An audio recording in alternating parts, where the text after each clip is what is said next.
Hi friends, ఈరోజు మా ఇంట్లో ఏం కూర చూడండి.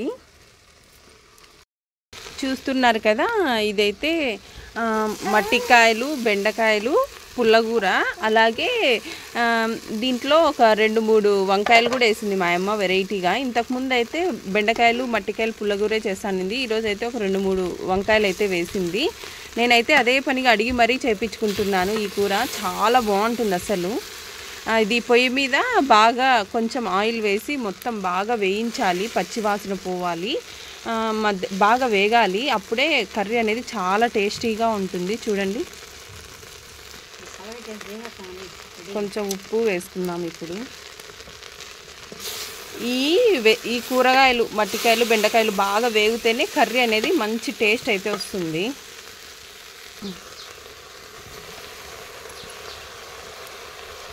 మట్టికాయలు, బెండకాయలు ఇవన్నీ వేగిన తర్వాత బాగా ఆయిల్లో తర్వాత అయితే టమాటాస్ వేసుకొని బాగా మగ్గించాలి.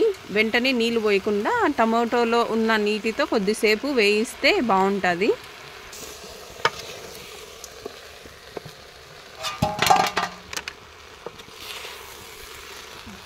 తర్వాత కొంచెం పసుపు వేసుకొని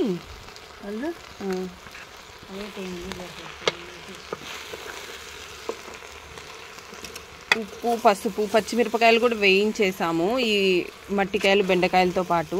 అవి కూడా బాగా వేగాలి, అప్పుడు పచ్చివాసన పోయి మంచి టేస్ట్ అయితే వస్తుంది.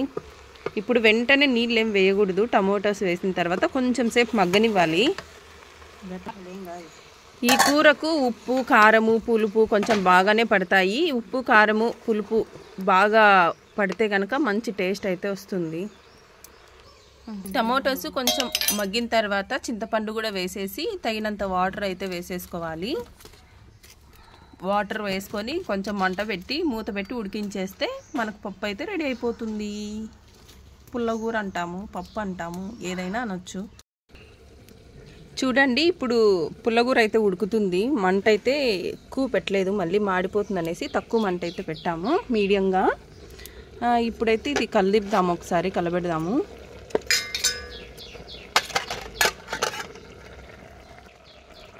చూడండి, ఇలా ఉడుకుతుంది. స్మెల్ అయితే బాగా వస్తుంది, వాసన అయితే మంచి వాసన వస్తుంది, ఫ్లేవర్. ఎక్కువ నీళ్లు వేయకూడదు, కొంచెం మీడియంగా వేసుకొని ఈ నీళ్ళు మొత్తం కూడా ఇమిరిపోయే వరకు ఉడికించుకోవాలి ఈ పుల్లగూరని. చూస్తున్నారు కదా, ఇది అయితే మీడియం మంట పెట్టుకొని వేయించుకోవాలి నిదానంగా. అప్పుడు కూర అయితే బాగా ఉడుకుతుంది. ఇంకా ఉడుకుతుంది. ఇప్పుడు చూడండి, బాగా ఉడకాలి మట్టికాయలు అనేటివి. ఫస్ట్ మట్టికాయలు, టొమాటోస్, ఇంకా బెండకాయలు వచ్చేసి ఆల్రెడీ కొంచెం బాగా ఉడికాయి. వేగినప్పుడే కొంచెం అవి మెత్తబడిపోయి ఉంటాయి. ఇప్పుడైతే ఇంకా మట్టికాయలు, టమాటోస్ ఇవన్నీ బాగా మంచిగా ఉడకనివ్వాలి. ఇప్పుడైతే నేను మళ్ళీ మూత పెట్టి ఉడికించుకుంటున్నాను. మామూలుగా ఈ పుల్లగూర వచ్చేసి ఎక్కువ మా అమ్మ బొప్పిలో వేస్తుంది, మట్టి కుండలో. కాకపోతే బొప్పి పగిలిపోయిందంట రీసెంట్గా, అందుకనేసి సెరవలో అయితే చేస్తుంది. లేదు, అదే బాగా మండేసుకునింది. ఇలా సైడ్ కర్ర ఉంటే ఎక్కువ మంట అయితే వస్తుంది. ఇప్పుడు చూడాలి కర్రీ ఎలా ఉడుకుతుంది అనేది. మధ్యలో మనం చూసుకుంటూ ఉండాలి, కలబెట్టుకుంటూ. మీడియం మంట పెట్టేస్తే కొంచెం లేట్గా చూసుకున్నా పర్లేదు. ఎక్కువ మంట వచ్చేటప్పుడు చూసుకోవాలి, లేదంటే కింద అడుగు అంటేస్తుంది. ఎంతైనా పొయ్యి మీద ఇలా చేసుకొని తింటే కర్రీస్ చాలా బాగుంటాయి అసలు. మా అమ్మ ఎక్కువ పొయ్యి మీదే చేస్తుంది. ఇంకా పప్పు అలాగైతే ఈ మధ్య కుక్కర్లో పెట్టేస్తుంది, కానీ మామూలుగా అయితే పొయ్యి మీదే చేస్తుంది. ఈ కర్రీ అంటే నాకు చాలా ఇష్టం, వెయిట్ చేస్తున్నాను. ఇంకా ఫుడ్ అయితే తినలేదు. పప్పు ఉంది ఇంట్లో ఆల్రెడీ, కాకపోతే ఈ కర్రీ కోసం అయితే నేను వెయిట్ చేస్తున్నాను. మనకు ఈ స్టేజ్లో కావాలంటే ఉప్పు, కారం కూడా చూసుకోవచ్చు. ఆల్రెడీ ఈ కూరకు కొంచెం కారం ఎక్కువే వేసాము. ఇది ఇప్పుడు మనము ఇందులో ఉప్పు, కారం చూసుకోవచ్చు. ఒకవేళ వాడి ఉప్పు తక్కువ అయితే ఇప్పుడు వేసుకోవచ్చు. ఎందుకంటే ఇప్పుడు ఉప్పు వేసుకోవడం వల్ల ఇవి ఉడుకుతాయి కదా, మట్టికాయలు, బెండకాయలు. ఇందులోకి ఉప్పు వెళ్ళి మంచి టేస్టీగా ఉంటుంది, చప్పగా ఉండకుండా కూర. అండి, ఇప్పుడు మూత తీసి చూద్దాము ఎంతవరకు ఉడికింది అనేసి. మధ్యలో అయితే నేను ఒక 2 సార్లు అలా కలబెట్టాను. ఇప్పుడైతే ఫైనల్గా చూపిస్తున్నాను. ఇంకా మనము రుద్దేసుకోవచ్చమ్మా, ఉడకన్నా 1 నిమిషం ఉన్నినా. ఇంకొక నిమిషం పెట్టి దింపేద్దాం అంటుంది. ఇంకా మంటే లేదు, జస్ట్ మూత పెట్టి ఒక నిమిషం అయితే ఉంచేద్దాము. ఇంకా ఉడికింది, నీళ్లు కూడా మొత్తం ఇమిరిపోయాయి, కొంచెం లైట్గా ఉన్నాయి అంతే. ఇంకా మనకు మట్టికాయలు కూడా ఉడికిపోయాయి. ఇప్పుడైతే మనం ఈ కుండను దించేసి పప్పు అయితే రుద్దుకుందాము. ఇప్పుడు మంటేం పెట్టలేదు, జస్ట్ తీసేసాము. కొద్దిసేపు అలా పెడితే బాగుంటుంది అనేసి. చూడండి కూర అయితే ఉడికిపోయింది. ఇప్పుడైతే దించేసాము. కింద ఒక చుట్ట పెట్టుకొని కదలకుండా సెరవ పెట్టుకొని ఇప్పుడైతే పప్పు గుత్తితో రుద్దుకుందాము. ఇప్పుడైతే పప్పు గుత్తి పెట్టేసి రుద్దేసుకుంటే కొంచెం మెత్తగా బాగుంటుంది. మరీ మెత్తగా రుద్దుకోకూడదు, అలాగని అలాగ వదిలిపెట్టినా కూడా మట్టికాయలు అనేటివి నిలుక్కొని ఉంటాయి కదా. ఇప్పుడైతే మనము పప్పు గుత్తితో పప్పు రుద్దేసుకొని దీనికి పోపు పెట్టాల్సిన అవసరం ఏం లేదు, ఇలా రుద్దేసుకుంటే సరిపోతుంది. ఇలా రుద్దేటప్పుడే ఉప్పు అవి చూసుకుంటే ఉప్పు తక్కువ అట్లా అయితే వేసుకోవచ్చు.